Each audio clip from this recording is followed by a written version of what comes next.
अननायखौ फोरमायहायोबा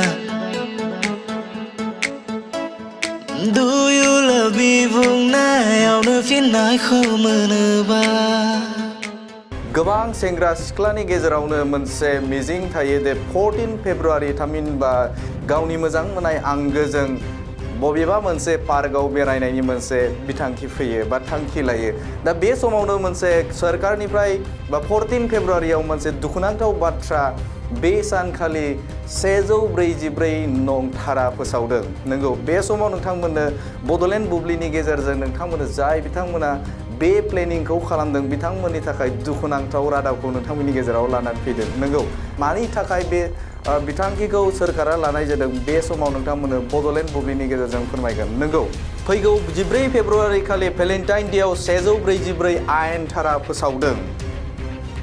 कभिडनि गिथावनाय गोसारनायनि थाखाय बे थांखिखौ भेलेन्टाइन डेआव 144 धारा आयेनखौ फोसावदों।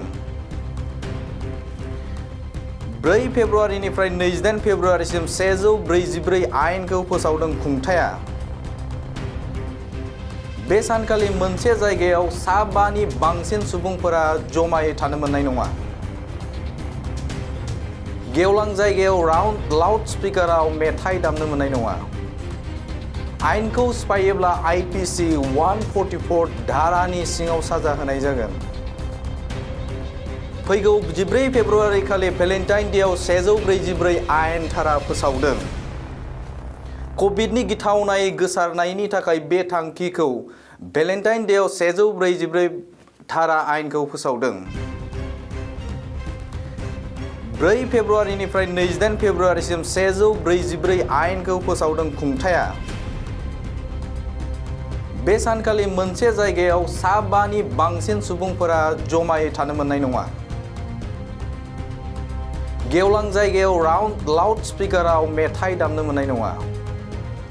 आयेनखौ सिफायोब्ला आइपिसि 144 धारानि सिङाव साजा होनाय जागोन।